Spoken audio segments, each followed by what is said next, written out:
Hello, welcome to Not Quite My Tempo on WFNP Rosendale. My name is Chris, going to be here every Friday talking movies.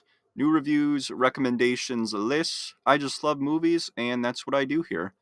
On today's show, I'm going to review the new Stephen King movie, The Long Walk, give you my top 10 movies of the year so far, and close out the show with 3 throwback recommendations for the week.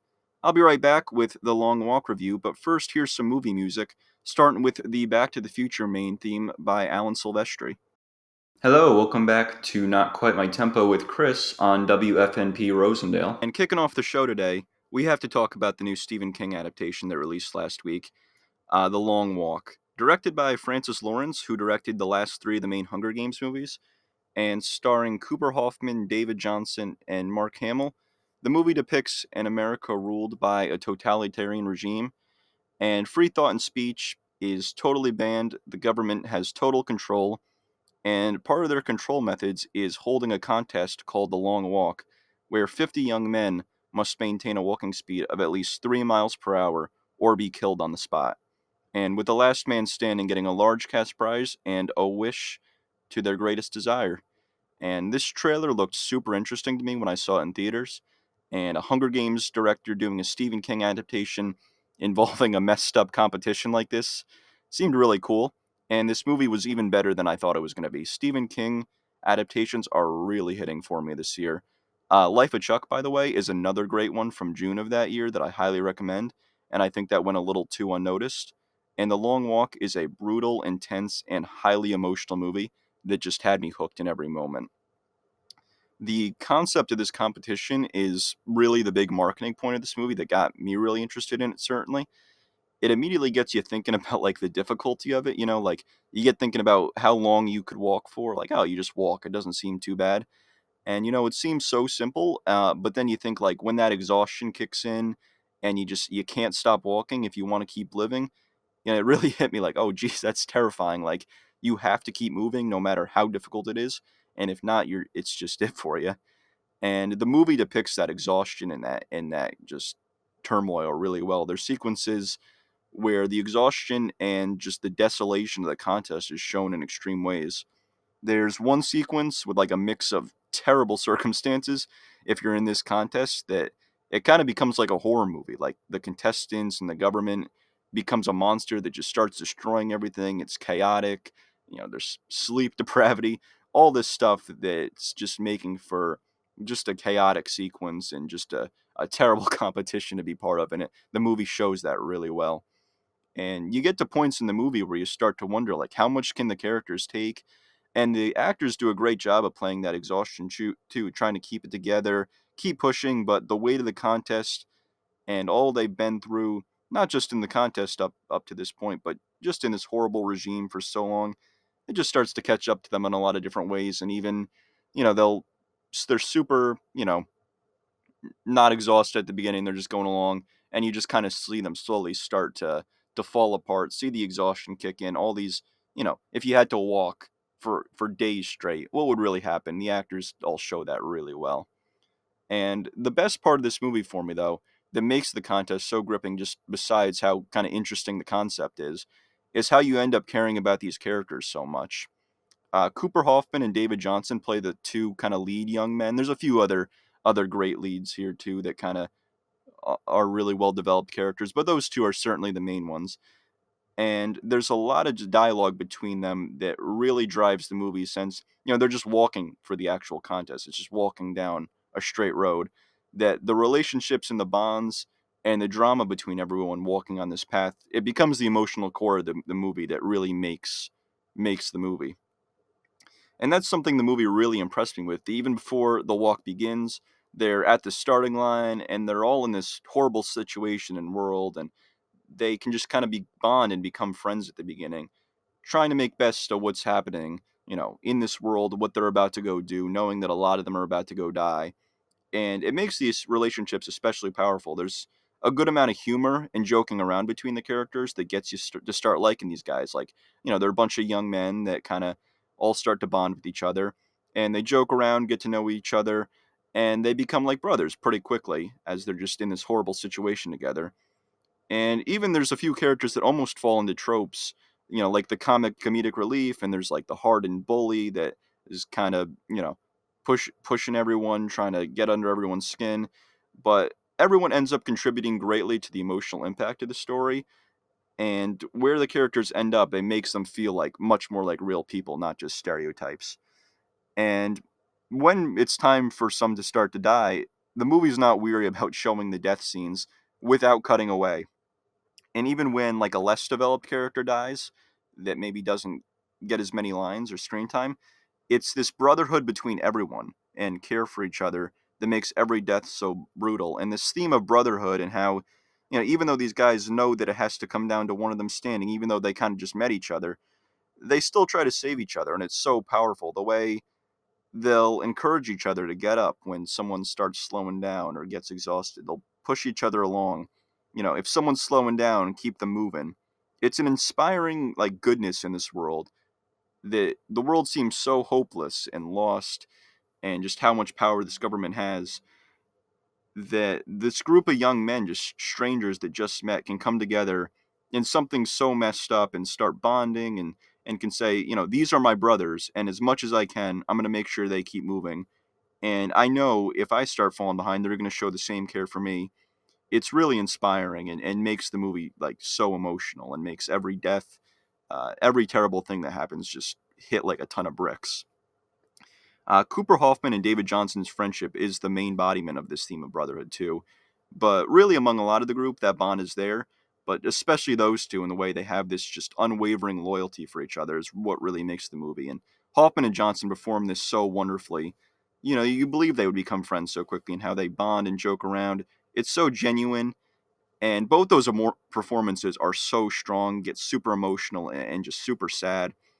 Another great performance got a shout out is Mark Hamill as the Admiral in this movie. He plays really like the devil of this story. He represents the totalitarian government, and the character and Hamill's performance are just perfectly disgusting.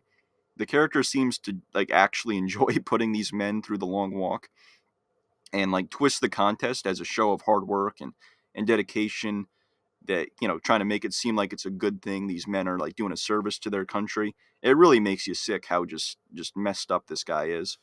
And Mark Hamill plays like that grisly and gruff military man, and with the amusement of the contest that makes the character's whole part of the story. He gives you a force throughout the story that makes the walk extra unsettling. Like he's just always there as this just terrible dude. And another big part of the character is his hypocrisy in his ideals, and how his position of power over these men and the country really makes it so that he doesn't have to practice what he preaches. He can go on and on all day about how this walk is the men's responsibility, and how harder work will save everyone and save the country. But anyone around him that can challenge his hard work is literally walking so he doesn't shoot them. Yeah, like this character added so much. He's just like this monster breathing over your shoulder for the whole movie. And that hypocrisy and oppression of the government is another big piece of this story too. It's not as developed as of a totalitarian world as something like the Hunger Games. It definitely stays primarily on the contest and not much on the backstory of the world as much and what really happened. But the evil there, in just how terrible this government is, still as powerful as ever. It's another topic of conversation that comes up between the men about each of their motivation for doing this contest, and how much free will they actually have in it. And they all hate the government, but some are more outspoken about it, and some kind of want to, just keep their head down and keep walking. And it kind of develops the world and the characters' views through these conversations. And the idea of free will and the power of words comes up, that kind of gives another level of engagement to these characters. They value so much kind of living every moment you have, and how every action you take in this world really matters until the end. There's a number of scenes that get really sad, of course, but kind of have a glimmer of hope in them that inspire you with the bravery of these men and their unity, and how whatever good they can do in this world, whatever kind of loyalty they can show to each other before they die, they value how much that matters in this world. Talking about a little bit of the visual department of this world. Again, there's not much visual detail that identifies this world, or what exactly happened that led to this government, but the production design is still really strong. The barrenness of the road they're walking on and the wasteland they're mostly in just looks like a terrible place to die. And just how the soldiers will just shoot one of them and leave them dead there on the ground says a lot about just how awful things are, how normal that is. Like, you can just go anywhere in this country and possibly find dead bodies lying around. It's really unsettling and gets you to kind of like fill in the gaps in your mind about how this world must be, even beyond this road, how messed up things have gotten. It also gets into some cities as well eventually. As they're walking, they hit some cities, and they also have a great design. The roads are dirty, and the buildings and cars are beaten up and worn.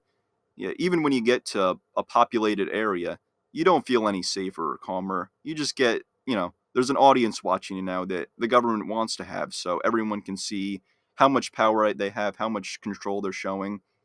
And the wasteland and the cities are both great sets that add so much to this like somber and bleak tone. And another detail I really liked was the sound design. The gunshot sounds when guys die are pulsing, and even how long of a pause takes place before someone is shot gets you nervous and anticipation, and you're never quite ready for the shot to ring out. Also, there's like a sequence of warning announcements throughout the whole movie that go off when they break pace. They get three warnings, and after that, they die. But the sound of like these soldier announcing warnings after each other acts as kind of like a countdown that makes these scenes so stressful and really builds the tension. Sometimes they get up in time, sometimes they don't, and you get you like pleading to them to get up, like the characters are doing in this movie. You kind of feel the countdown ticking, and details like that announcement, as well as just like the rhythmic sound of the walking, it got me so immersed in the movie, and those sounds start to like set off warning bells in your brain that gets really stressful. You hear warning number 47 or whatever, and it's like, oh dude, you got to get up, you got to get moving. And all of that makes just the movie so powerful. Like, beyond the movie being just guys walking down a straight road, the audio and visual details make the experience so cinematic, and the characters and the themes of brotherhood and resistance to oppression, it just got me so emotionally invested. This is overall a great, like, simple concept with a super talented cast and some of the year's most stressful and gripping movie scenes, and just how it's written, how it's directed, how it's acted, take just walking scenes and make it so incredible.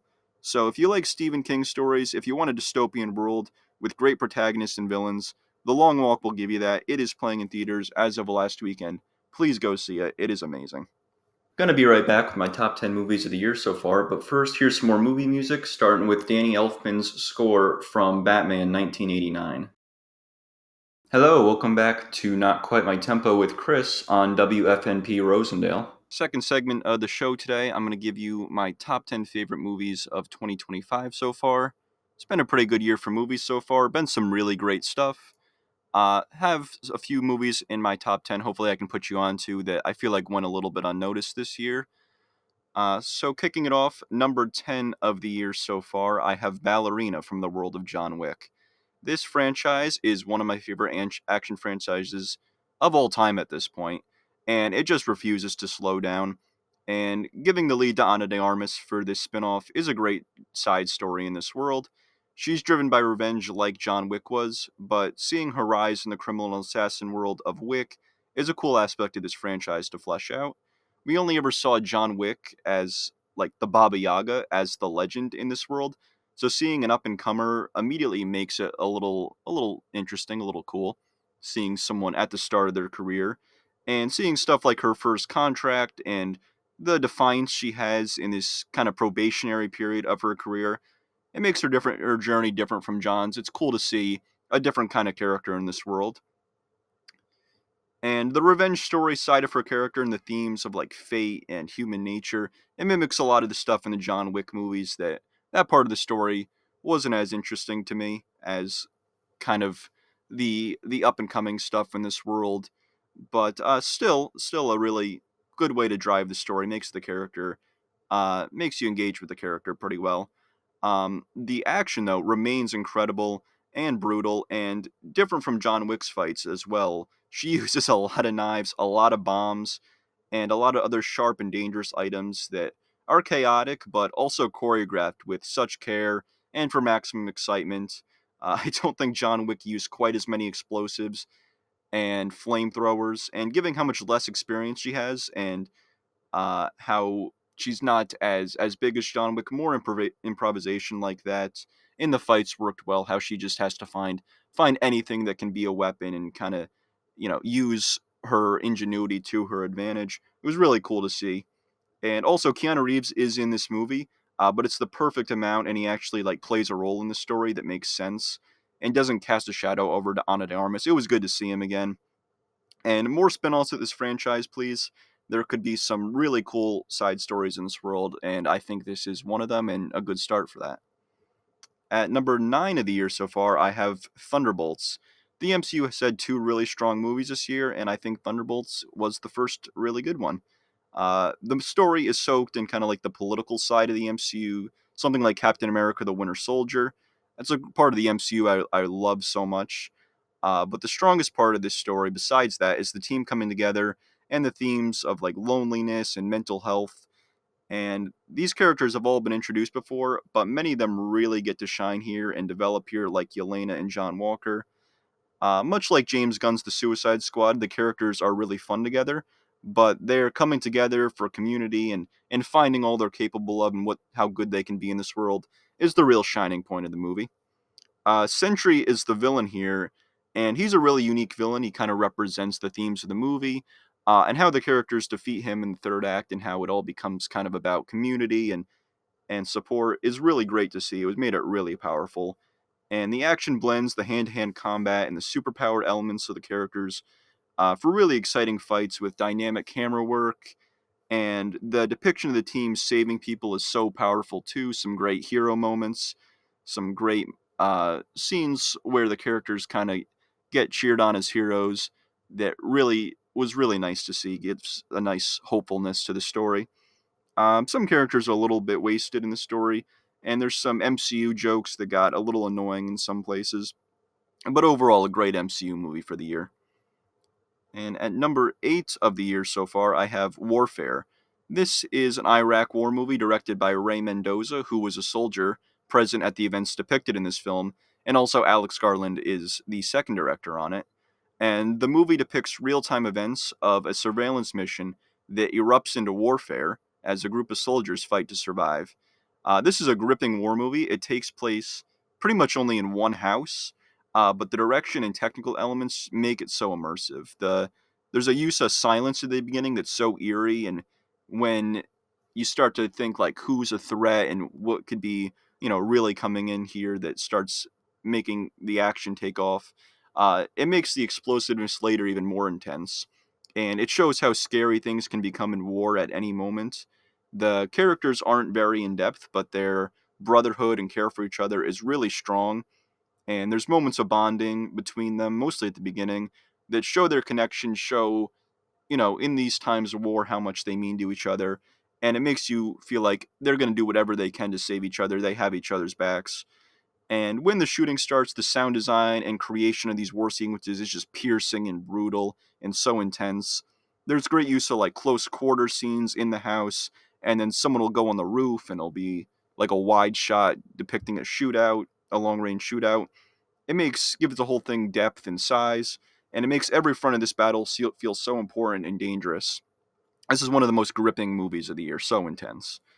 At number 7, I have actually The Long Walk that we just talked about, so I'll talk about it a little bit more here, but just a great Stephen King movie, great concept, um, amazing characters and themes of brotherhood that makes the story so emotional.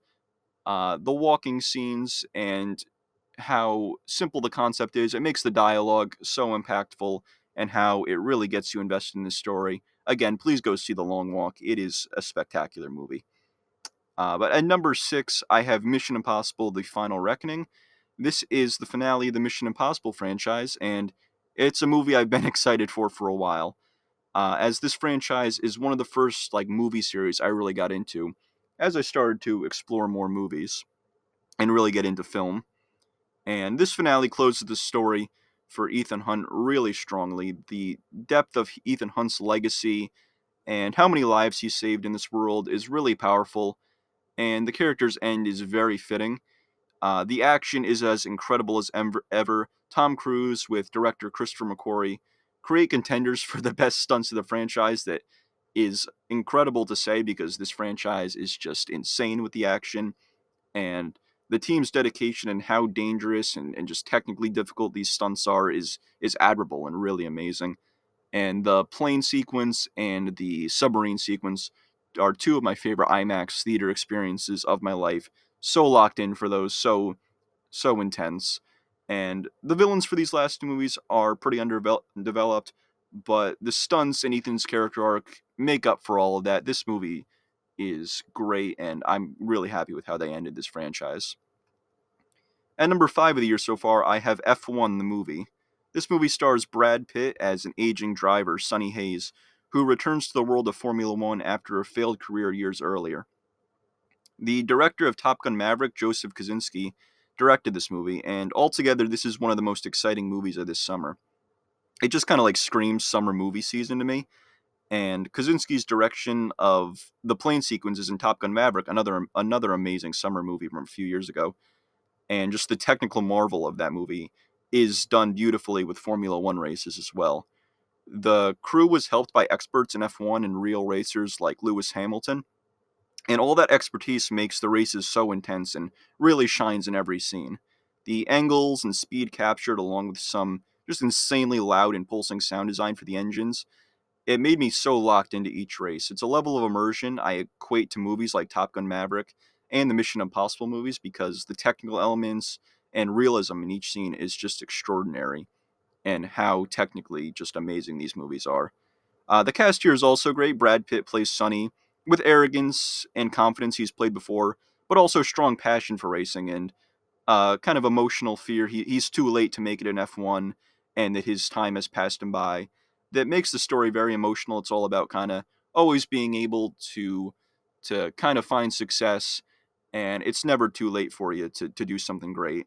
And Damson Idris is also a great young star as Sonny's partner, and their relationship drives the sports story and their own characters' arcs really well. F1's just a classic sports movie, and the races are among the best in any sports racing movie I've ever seen. At number 4, I have Fantastic Four First Steps. The 2000s Fantastic Four movies were fine, but never did it for me. And that 2015 movie, I just watched that for the first time. That thing is atrocious. It's a mess. And this movie made me finally love these characters on the big screen. It's in the MCU now, but it's a separate universe in the multiverse, so the story isn't limited to existing canon. And the film introduces the team in a retrofuturistic 1960s in this alternate world. So the colors and technology are tangible, but also otherworldly. The set design is so detailed and makes you love this world and how just colorful and lively it is. The story involves the team battling the world ending threat of Galactus while dealing with changes in their own family, and optimism is a really strong tone here. The team loves humanity, and humanity loves them back. And as the world is threatened, you care about this world on a personal level that the MCU hasn't captured in a while. The cast is incredible. Pedro Pascal as Mr. Fantastic shows the brilliance, love, but also fear of doom. Vanessa Kirby as Invisible Woman is a protective leader who refuses to let her child or her planet die. Joseph Quinn as Human Torch is funny and sarcastic, but also brilliant and brave. Ebon Moss-Bachrach as The Thing is a supportive friend and pillar of his family and community. And the stakes, large and personal, are so captivating. Galactus is terrifying, the action and visuals are exhilarating, and this family and cast, along with director Matt Shackman, just killed it. At number 3 for the year so far, I have Life of Chuck. This is another great Stephen King adaptation that's directed by Mike Flanagan, and it spans 3 chapters surrounding the life and legacy of a man named Chuck Krantz. The film blends sci fi elements, mystery, and a coming of age story to show the impact one person can make on the world. Tom Hiddleston plays adult Chuck, bringing a kindness and warmth that inspires just goodness, and young actor Benjamin Pajak, I think I'm saying that right, plays young Chuck really well at kind of the coming age part of the story, and just showing his early inspiration and passion that inspires him to brighten other people's lives as much as he can. And themes of childhood trauma and regret are tackled, but it also shows the importance of living in the moment, doing as much good as you can with your time on this planet, and making as many lives better as possible, making the world just a little brighter place, doing your part. It's all amazing. So just makes this movie just makes you so happy and is so positive.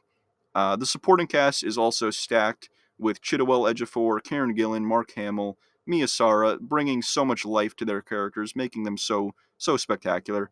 This is an amazing Stephen King adaptation that I don't think is being talked about enough this year. At number two, I have Superman. James Gunn's superhero projects always hit for me. He has not missed yet. And here he successfully tackles the most iconic superhero of his filmography yet, while kicking off a DC universe that he is leading. And the movie is exactly what it needs to be, an optimistic movie that encapsulates the hope that Superman instills in people. David Cornsweet brings the strength, hope, and frustration in Superman all perfectly, dealing with his legacy and who he wants to be, while also confronting the destiny laid out for him. And the supporting cast is amazing. Rachel Brosnahan as Lois Lane is just electric with Cornsweet, but shines as her own character as well in every scene. And Nicholas Holt's Lex Luthor is so hateful and insecure, and attacking Superman's belonging to humanity and failing to understand the strength of being human. Uh, Nicholas Holt's performance in that whole character is one of the best parts of this movie for me, and the visuals and action look incredible. It strikes a balance of silliness that isn't distracting. It's just a comic book world enough that isn't too silly. And some of the best Superman saving civilian scenes belong to this movie. And this and Fantastic Four both place a strong emphasis on the hero's relationship to civilians and their love for saving people that's just really hopeful and optimistic. So this is just a wonderfully hopeful and exciting movie that continues to demonstrate Gunn's ability as a comic book movie director. My favorite movie of the year so far, though, is Sinners. This is Ryan Coogler, his new movie starring his longtime acting partner Michael B. Jordan. And this is the most blending movie of the year, balancing horror and exploration of black blues culture, racial issues, and the supporting cast is spectacular, and all the characters are fleshed out with interesting relationships that make you care about them and their community.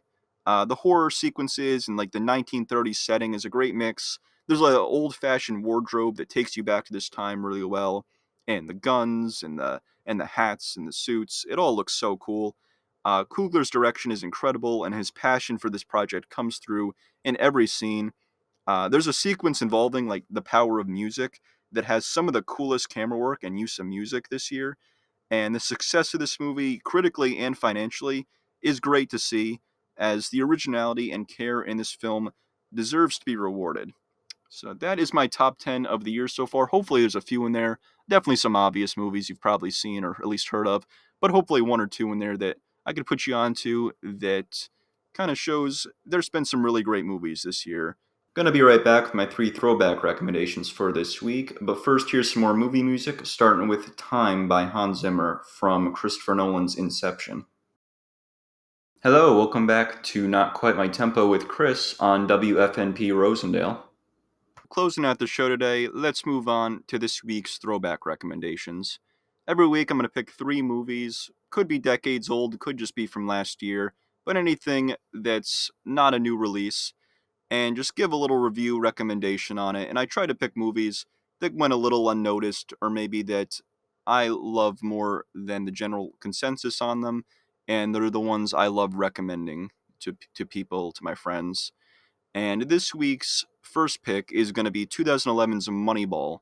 Directed by Bennett Miller, the movie follows the Oakland Athletics general manager Billy Beane, played by Brad Pitt, before and during the 2002 MLB season, struggling to find a way to compete with other baseball clubs with much higher payrolls. And he eventually teams up with a young economics expert, played by Jonah Hill, to draft players using computer and mathematical based analytics to get valuable players that traditional baseball scouts underestimate. And this movie is my go to recommendation movie for something a little more deep cut. It's not super unknown, but I feel like I love it more than most people. And it's become one of my all time favorite movies, and I love it more every time I watch it. It's such a gripping, based on a true story, that even if you're not into baseball at all, the characters and story are really engaging and hit emotionally as well. I love true stories like this about someone who is a kind of a renegade in an industry and does something that breaks all the rules and tradition.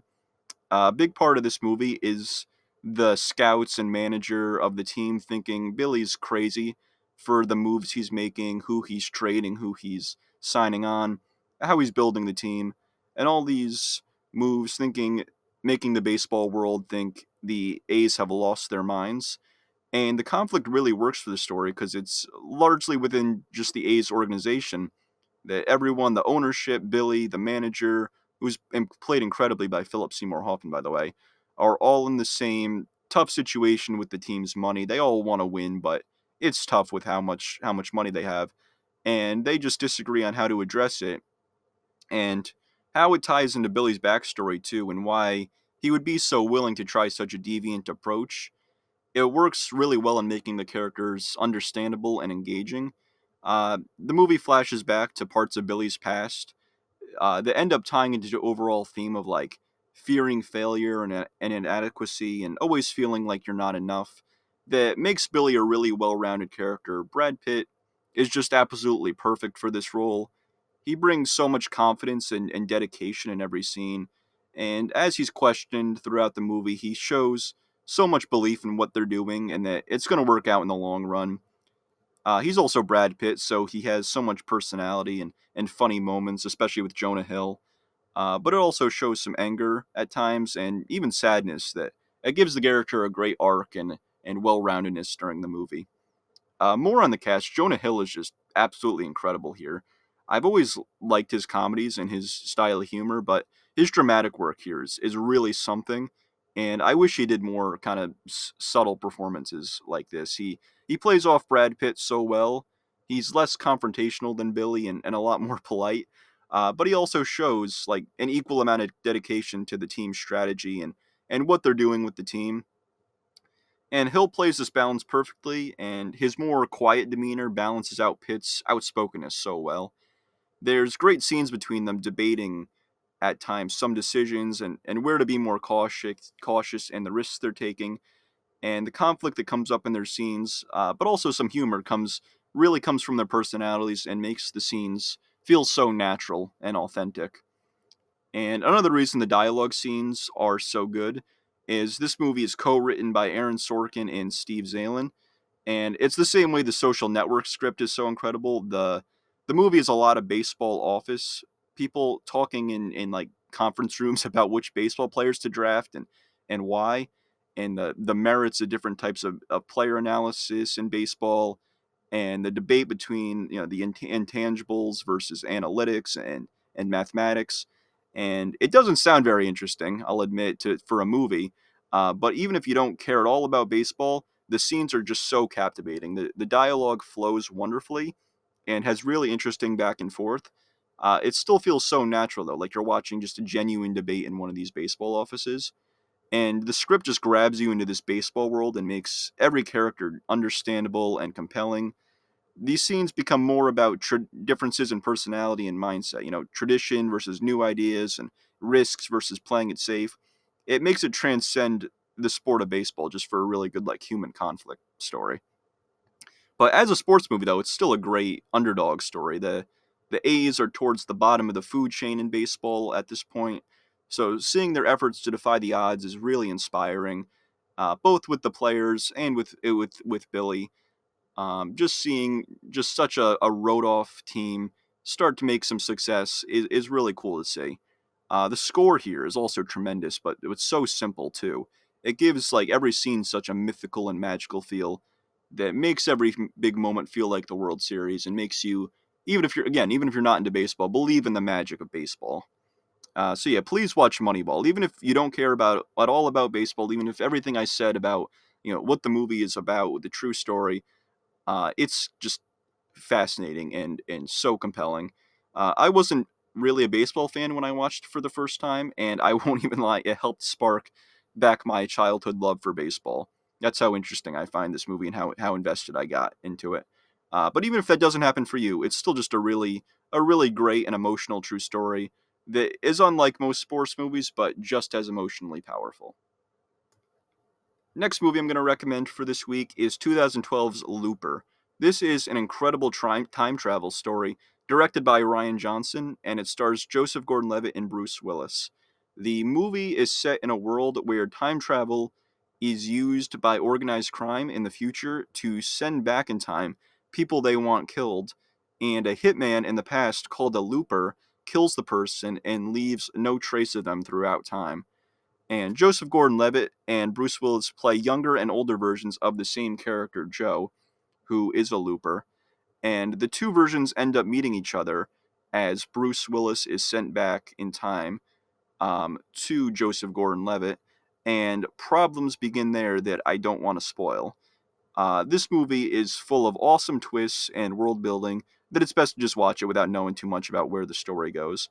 The setup of the world and the blending of organized crime and time travel is so creative, and the whole aesthetic of the world has a cool mix of like a grimy criminal underworld that it's set in. But the sci-fi elements also enhance the futuristic elements as well. The design of everything, the technology, the guns, it all looks so cool. The world feels like it's existed forever with the way the time travel rules work and how the whole system is in place. There's a whole career path loopers take and a life they sign onto that shows a depth and thought to this world, that care was taken to tie the world building and the story together to make the world really immersive, like it could be a real place or a real future that could exist. The cast is stacked with actors playing key characters in this organization, from a really menacing Jeff Daniels to a really tragic and messed up role for Paul Dano that, without spoiling, gets into some horror elements that are really disturbing and gets into the nastier side of time travel too, like this whole movie does. Emily Blunt is also fantastic here, and this was my first introduction to her, the first movie I saw her in. Her role in the story is so raw and powerful, and her performance draws you to her character's struggle so well. Joseph Gordon-Levitt and Bruce Willis fit each other perfectly here. The mannerisms match, with JGL bringing the sarcasm and annoyance that Willis goes even harder with as an older and more like grizzled and worn version of the character. Their scenes together are just spectacular, and the dialogue and performances really sell that this is the same guy at different points in his life. Even as much as they fight with each other, Bruce Willis's experience and future knowledge and what Joseph Gordon-Levitt doesn't know makes their feelings towards each other really authentic, with a sort of divide between the younger and older generations that's really interesting. I also love time travel stories and things like the same person meeting a different version of themselves in time, especially when there's a brilliant script with the idea, and this movie certainly has that. The twists and use of the time travel logic to move the story and lead to really emotional and tragic moments gets under your skin and really hits you at the end. It amazes you, and it breaks your heart too with some of these scenes. And the whole tone of the movie balances kind of the wonder and fun of a time travel concept with the darkness and brutality of organized crime. So, if you're in the mood for a time travel story that's a little darker, Looper is a great one. And try not to learn too much about the story, beyond the basics, because the world and how it grows in the story is really cool to experience as it goes along. And my final recommendation for this week is Catch Me If You Can. Catch Me If You Can is probably in my top five favorite Spielberg movies, and I really love this movie. It's not one of Spielberg's most iconic movies. When we're dealing with Jurassic Park, Indiana Jones, Jaws, E.T., I can go on. I get why it's not one of his more iconic movies, but this is such a spectacular movie in so many areas. So, to give a brief summary, the movie is based on the true story of Frank Abagnale Jr., who impersonated a doctor, pilot, and lawyer and conned millions of dollars in check fraud all before he turned 19 years old. Frank is played by Leonardo DiCaprio and is being chased throughout the movie by FBI agent Carl Hanratty, who is played by Tom Hanks. The whole cast is incredible. This is one of my favorite performances from DiCaprio. He's so good at playing such like mischievous and confident characters, and his youthful energy here makes this chase so much fun. The cons he pulls in this movie are just insane. And as for the true story, I think some of the movie is pretty exaggerated from the real story. But it makes the movie so fun, seeing all this stuff he gets away with and how he continues to escape. He's breaking lots of laws, but DiCaprio's energy and how Spielberg's direction, giving it like an adventure movie vibe, is just infectious, and you love seeing all the stuff he pulls off, even as he's doing some pretty bad stuff. It is also a really complex family drama, though, and the script mixes the chase and that drama really well. Christopher Walken plays his father, and Natalie Bay plays his mother. Two great performances, and that whole family dynamic is so interesting. And the way the drama is infused into Frank's character gives real human emotion to the whole package. It's not just a fun con man story, it's dealing with some real family stuff and things like appearances and class. That the tone is still balanced, though. Like, it never feels too silly or fun when it needs to be more serious, and the dramatic moments are well placed and make the story more engaging and real. And another huge piece of the story is Tom Hanks as Carl Hanratty. This is also one of my favorite Tom Hanks performances. Every scene with him and DiCaprio is just electric. He's so no nonsense and driven in his pursuit of Frank. And the movies and the moves they make back and forth on each other, it's like a fun chess match. You never know who's going to overtake the other at any moment and who's going to come out on top. Some other great cast members, Amy Adams and Martin Sheen. This cast is so insane, it's easy to forget some great names, but they add so much later in the story and are so memorable in every scene. Another huge thing, John Williams' score is just sensational here. It's got a rhythm and energy that feels so mischievous, something that would play when you're doing something you're not supposed to. But the music is also so adventurous and bold and helps make the story feel so magical. It's a John Williams score for me I don't think about enough, but it adds so much to every scene. Like, you just always feel it and how impactful the music is in every scene. And overall, yeah, Spielberg's got awesomeness all over the place, I get it, but this one is not mentioned enough. Go watch it, an all around amazing Spielberg movie. Gonna be right back to close out the show, but first, here's some more movie music, starting with Adonis by Ludwig Göransson from the soundtrack for the movie Creed. All right, that's going to be it for me this week on Not Quite My Tempo on WFNP Rosendale. Going to be here every Friday talking about movies, some new movies, some old ones, doing lists of some of my favorite movies, favorite actors, you name it. So be sure to tune back in every week. Next week, I'm going to have a review for the new Jordan Peele produced horror movie Him. So yeah, I'll be back next Friday. Have a good week.